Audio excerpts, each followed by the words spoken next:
that would have been the most basic thing that you would expect the city council to have done.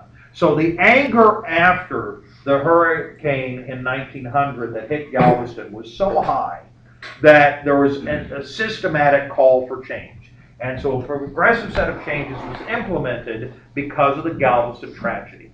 Two things were pushed. One was they wanted to study how could we avoid having this tragedy again. And so there's this push for what becomes a model for what we call nonpartisan commissions. Okay, nonpartisan commissions.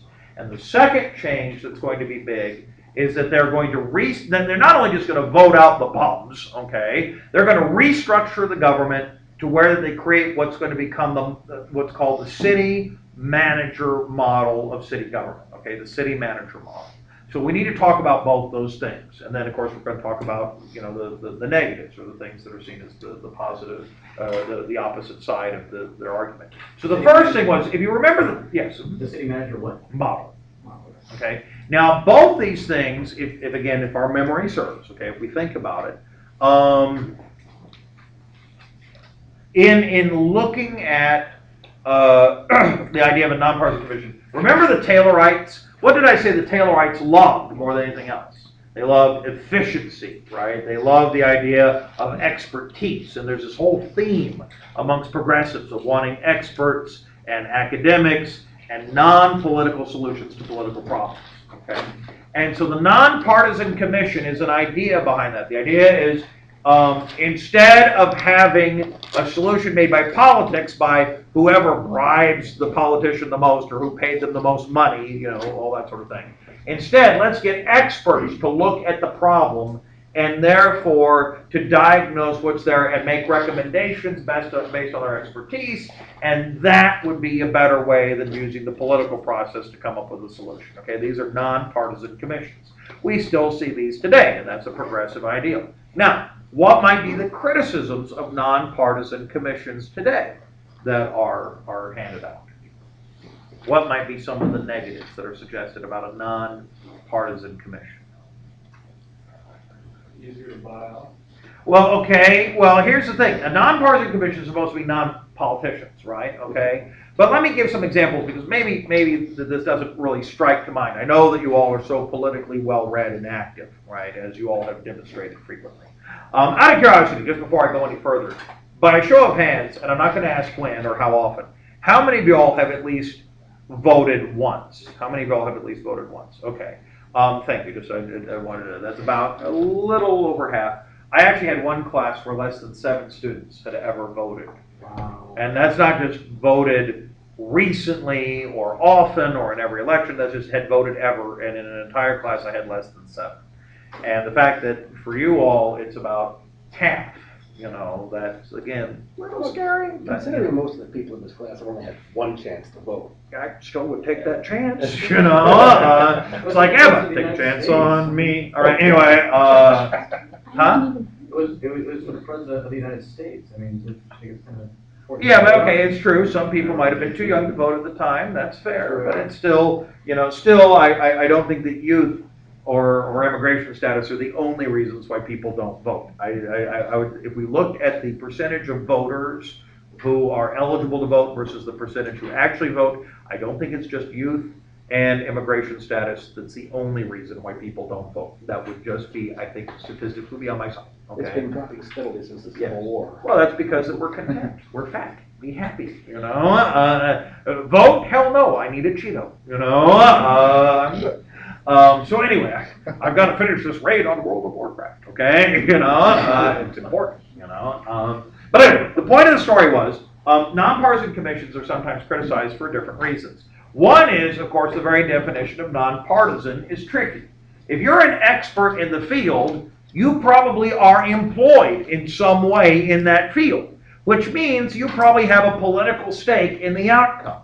Consider one of the most contentious revisions of late has been healthcare, right? And there have been a number of nonpartisan healthcare commissions that have been put together that have made suggestions how to fix healthcare.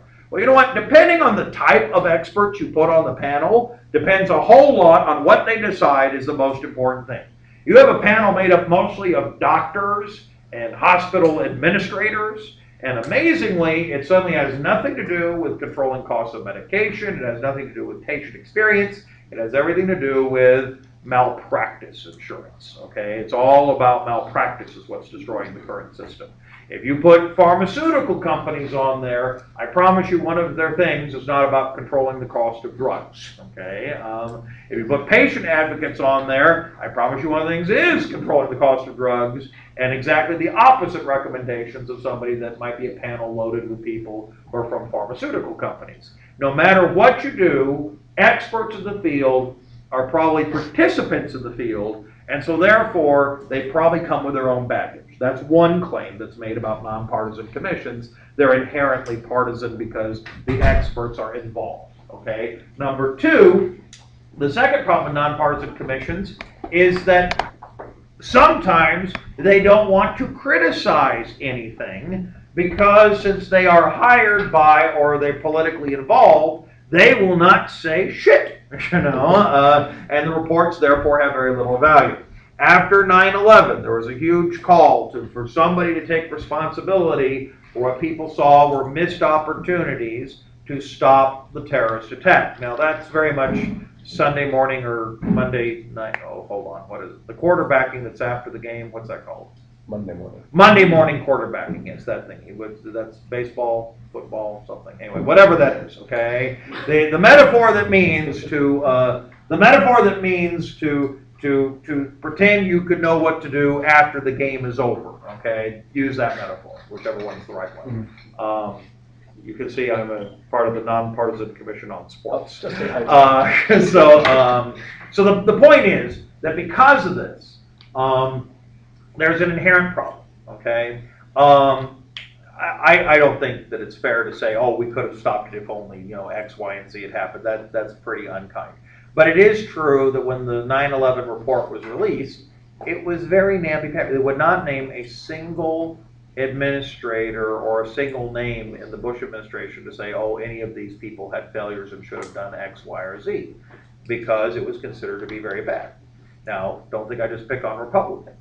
Obama just recently called for a nonpartisan commission on how to relieve the debt of the United States, right? Okay, and so this report was issued, and how many of its recommendations has he followed? 0.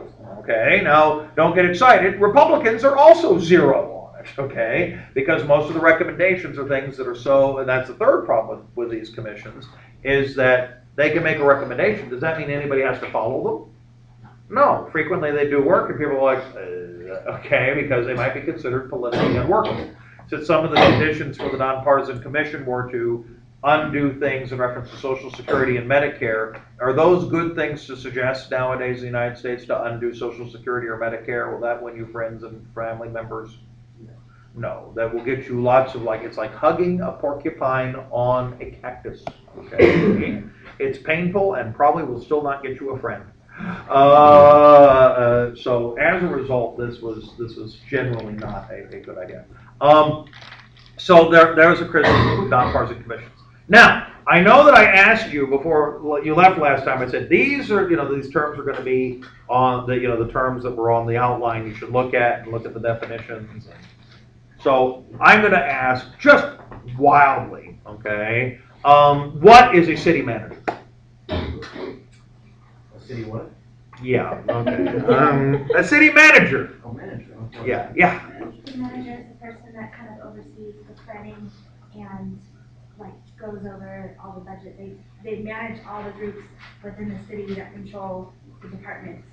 Excellent work. Yay. Okay. I don't know if you're looking up specially or you're ready to do it, but either way, thumbs up. Okay. So the first person in 5 classes who's actually answered. Okay. All right. So the city manager model, here's the idea. And first of all, in order to understand what the city manager makes different, think about how cities normally work. And again, I know that's not one of your big preoccupations, but let's pretend, okay? In a city, in a normal condition, cities have to deliver services, right? They have to repair roads, build bridges, set aside land for mass transportation, sewage lines, traffic control, police, fire, safety, all these various things, figure out how they're going to